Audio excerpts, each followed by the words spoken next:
What up, chum bags? So what's going on, man? Yesterday I had surgery. As you can see, my face and my lip are all swollen and shit. I had some screws put in my mouth, so I'm gonna get my front teeth done.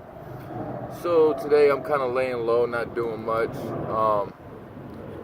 Really got kind of bored. I was painting earlier, and so I decided what time is a better time than now to record and do an episode of What's in Your Bag. I've done this once before. I'm going to start doing it a little more often. Basically, I'm just going to go through my bag and show you guys all the lures that I'm throwing recently and what I'm catching fish on. Most of you guys that follow me a lot know that for the last couple of years I focused on peacock bass. But lately I've kind of been turned off by them. I love the fish, but the I don't know. Yeah, you guys know there's been a couple of issues, and people in the fishing culture are kind of dorks to me. So I decided to switch it up and go to largemouth bass fishing. So that's what I've been doing a lot lately. The great thing about it is you're targeting bigger fish on a regular basis, and sometimes you'll get a big peacock will hit your largemouth lure. So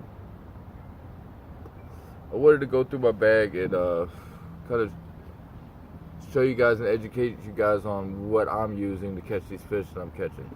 So first of all, like I said, since I'm going for a largemouth now, this is the setup I'm fishing with every day. This is the Okuma Ceros. Pretty heavy duty but lightweight bait casting reel. I think this reel is only like $90. I got 50-pound braid on it, and I got a 6.5 foot bait caster.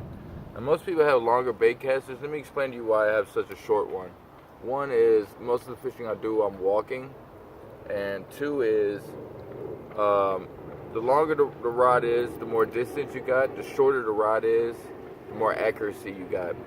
A lot of the fishing I'm doing for largemouth bass is fishing structure, so I don't really necessarily have to cast very far, but I want to be able to cast in the spots I want to cast in. So that's why I got 50-pound braid, and I don't even have a leader. Now I will use leader for some lures. I'll explain that in a little bit, but this is what I'm fishing with every day. What I got tight on right now, this is a Savage Gear 5-inch bluegill. Very good swim bait, wake bait. You can constantly just reel it in. I kind of fish it, finagle with it, but that's the setup I'm using every day. Alright, let's see what we got here. Alright, well, I got bug spray, because now I fish for bass. I'm fishing a lot more at nighttime, and fucking mosquitoes be driving me nuts. I got 30-pound leader. I'll explain to you guys what I had the leader for. I really don't use it that much because I'm fishing structure a lot. And the largemouth bass, they don't really give a fuck that much about it. But there are situations in certain lures that I will use leader, and I'll explain to you why. I got my box cutters for protection and to cut line or whatever, and these are like little clipper type things. So, and I always keep a swisher on me. You never know when you need a swisher. Sucks when you don't have one, you feel me? Alright. Also, I always carry around my GoPro. I've had this for like 5-6 years. This is the GoPro Hero 3 Plus. I kind of rigged this little setup myself. This is like a little garden tool. So when I take pictures, I just jab it in the ground and it takes pictures of me. And I got a second GoPro. This one I wear on my head. I take videos. This is the Hero 5 session. So if you guys don't have a GoPro, I suggest you have one. It'll help you motivate to want to go fishing more, and you can capture more stuff.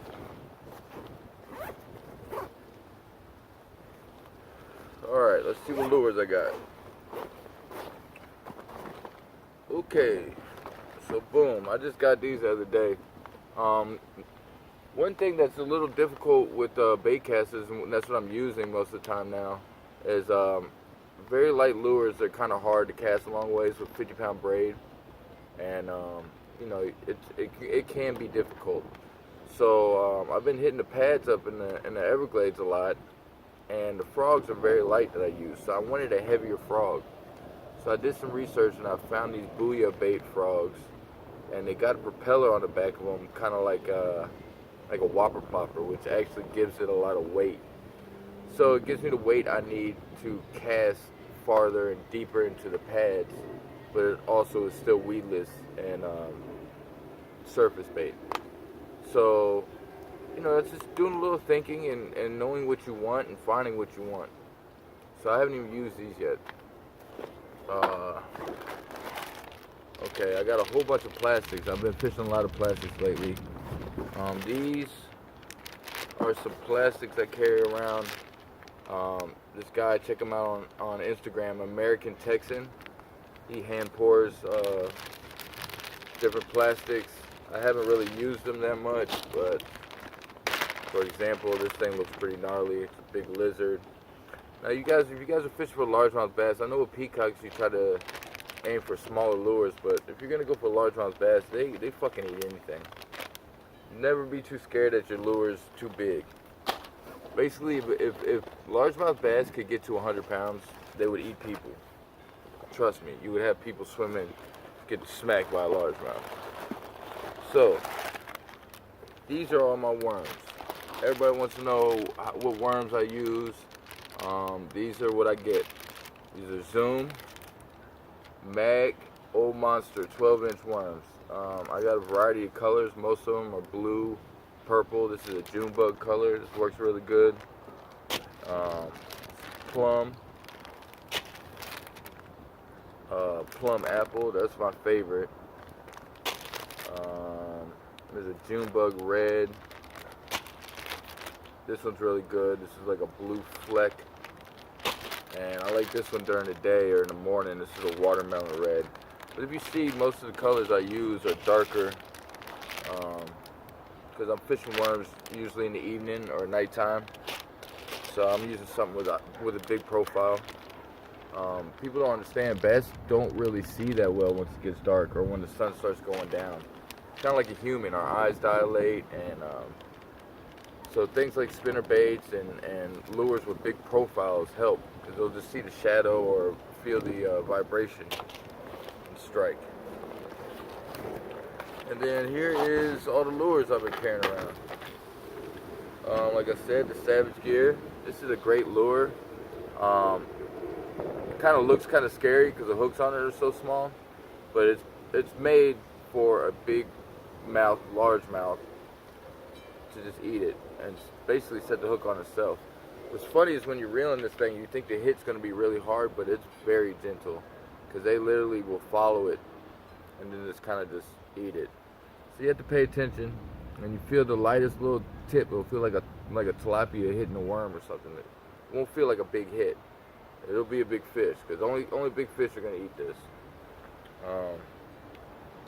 Only bad thing, like I said, is it's a heavy bait.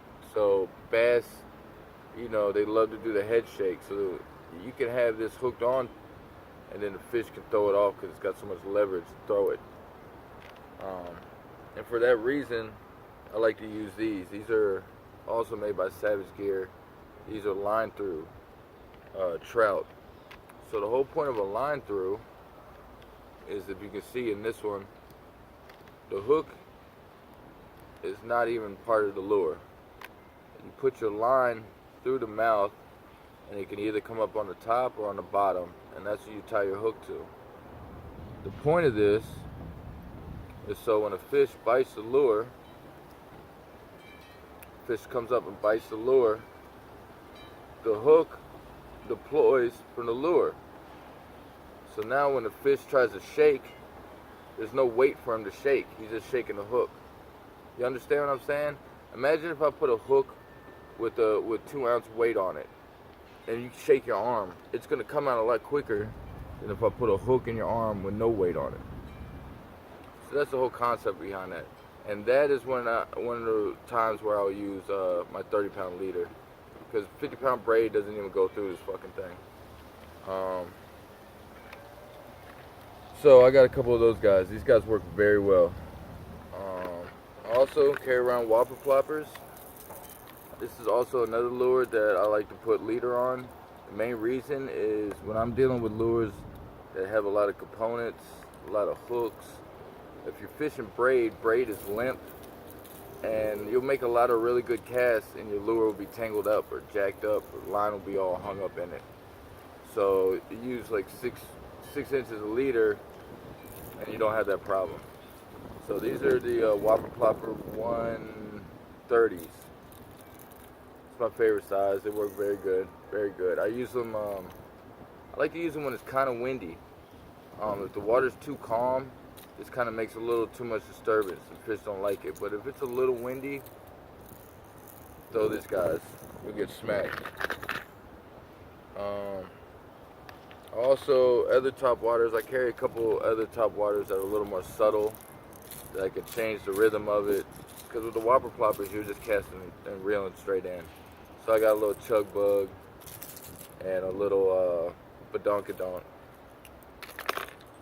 Another thing that I have been getting a lot of success on lately is spinner baits. So I got a spinner bait. I use this during the day. I put trailers on the back of all my spinner baits. Just gives it a bigger profile. Use white in daytime. I like to use spinner baits when it's cloudy, overcast, kind of like how it is right now. Maybe even if it's raining or looks like it's gonna rain. Great day for a spinner bait.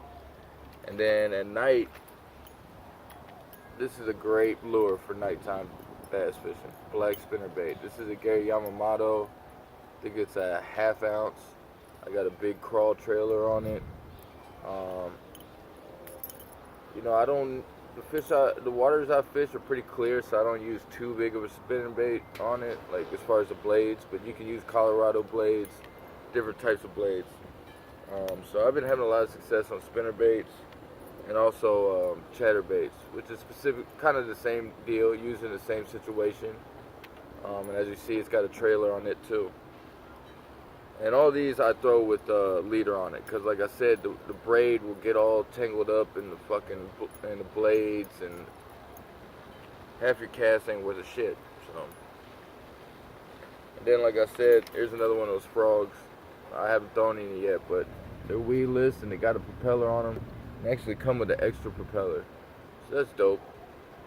And then for those 12-inch worms that I'm fishing, these are the hooks I'm using. These are Trocar 8/0, big, heavy-duty, thick hooks. So, yeah, you set the hook on the fish on this, it ain't going nowhere. So basically, that's it. Only other thing I got is I got a little jig, just in case I'm running across like a big 7-8 pound peacock on the bed. I still will throw a jig at a big peacock like that. So I carry one with me. That's it. So there you go. There's a little glimpse in the lures that I'm carrying around now, the ones that are giving me success in catching the fish I catch. As you know, my goal right now is to catch a double digit. I've gotten close, but I haven't gotten them yet. I caught a 13 pounder a long time ago, probably 20 years ago, more than 20 years ago. So hopefully now I can catch another one and document it. We got GoPros and cell phones, IG network and all that shit.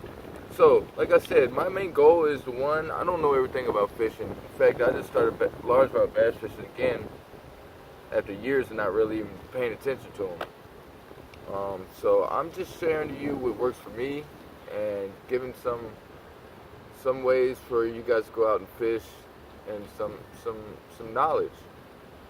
So you know, going out there every day with live bait or throwing the same old little jig, like, you might have some success, but you're not progressing at all. You're not getting better. You're not becoming a better fisherman. So put yourself in an uncomfortable situation. Fish for a new species. Try lures you normally wouldn't use, and I guarantee you that you will have some crazy experiences. And that's what it's all about. Stay positive. Stay cool. If you suck, suck a dick. Everybody stay up. Sheesh.